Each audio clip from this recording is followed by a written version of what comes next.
Right now, it is time for us to check, and I do believe with Mike Kazi, and get an idea of what's going on with racing this weekend. Good morning, Mike. Good morning. How are you? Not too bad. You getting ready for the long holiday weekend?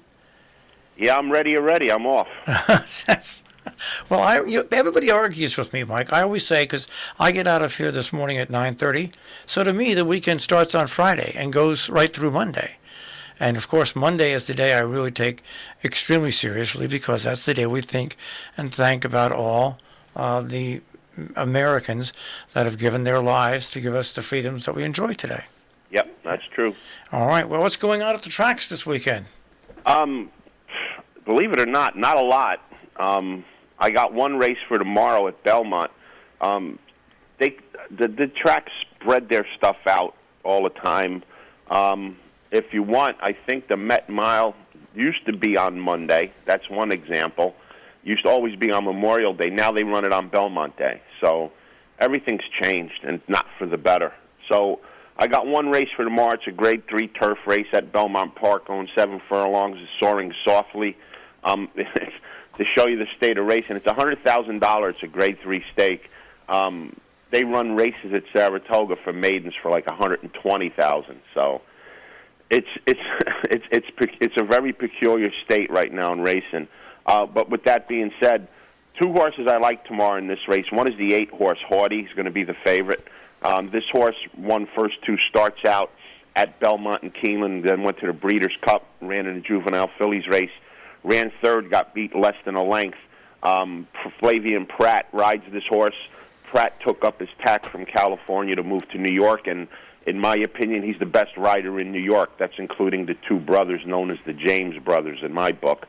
But my top horse in this race is going to be the 9-horse Derry Nane, trained by Christopher Clement.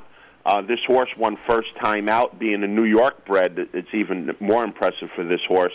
At Saratoga, won in a stake race up at Woodbine, ran in a Breeders' Cup turf sprint, ran 4th after being last, only getting beat by a length, and ran recently at Keeneland in an overnight stake, not even a graded stake, and that was for $150,000. That race at Keeneland is coming off of a 5-6 month layoff.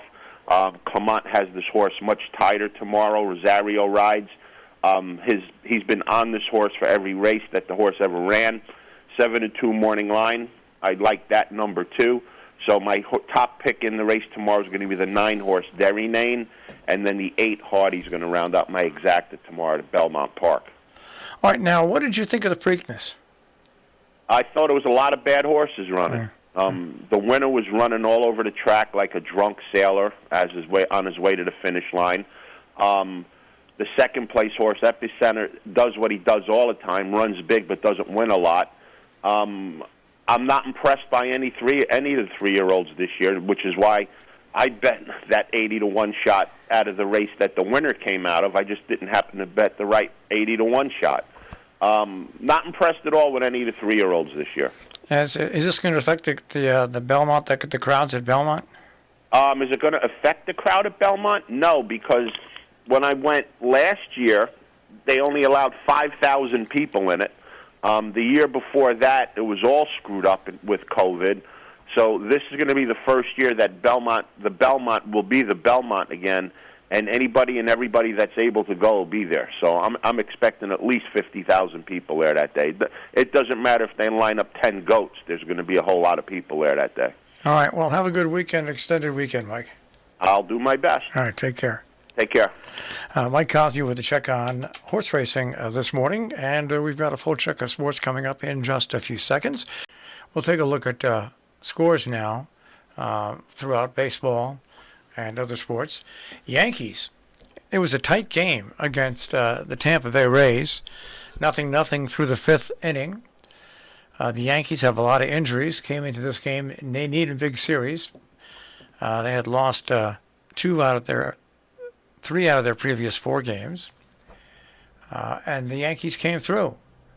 Big ending of the game. The Yankees beat the Rays 7-2. Now, meanwhile, in other baseball action, the Red Sox, they pounded the White Sox 16-7. 16-7.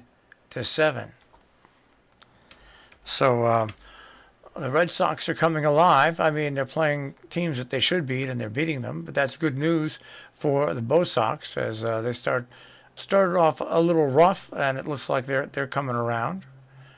The Mets did not play yesterday. All right, the Mets did not play yesterday, from what I see. But taking a look at the standings, well, once again, in the American League East, the Yankees now have a 5.5 game lead over Tampa Bay, 7.5 over Toronto, Boston 10.5 games back, and sliding over to our New York Mets. They're still in first place by a wide margin. The Mets are 7.5 games in front of Atlanta, 7.5 games in front of Philadelphia, 9 in front of Miami, and 5 in front of Miami, and 13 ahead of Washington. I totally screwed that up. Totally screwed that up.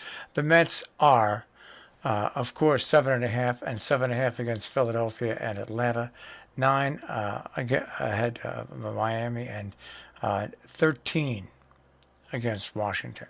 All right. So that's the way baseball stands. Now we'll move over to the NHL. The Rangers lost last night by a score of 3-1. Carolina holds a 3-2 lead in that series. Edmonton downed Calgary 5-4 in overtime. Edmonton won that series 4-1. The NBA, Golden State defeated Dallas 120-110. Golden State won that series 4-1. Coming up today, the Celtics take on the Miami Heat. The Celtics are leading that series by 3-2. All right. That is our check on sports this morning here on the Breakfast Club, both horse racing and other sports of other sorts.